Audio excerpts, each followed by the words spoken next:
Welcome back. Streamlit is a powerful tool for data scientists, and a core reason for that is its seamless integration with Pandas DataFrames.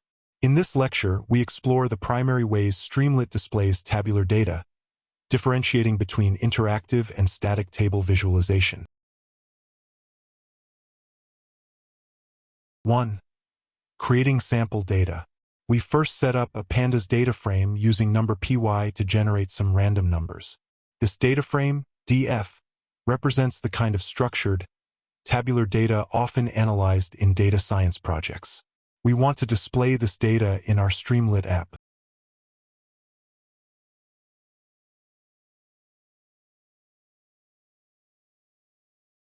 Two, interactive display, st.dataframe. The primary function for displaying data frame S is st.dataframe. This function renders the data in a dynamic table. Users can typically scroll through large datasets, and depending on the Streamlit version and settings, they might be able to sort or resize columns. This function is preferred for presenting large datasets that users need to explore.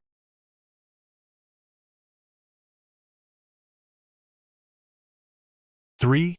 Static display, st.table. In contrast, st.table displays data statically. It cannot scroll or interact. This function is optimized for displaying smaller datasets like configuration summaries or the head or tail of a data frame because it loads the entire dataset into the Document Object Model or DOM at once.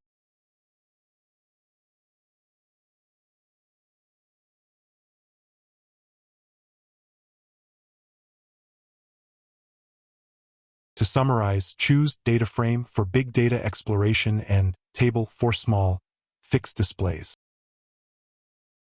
Our next lecture 41.06, Feedback App. See you there.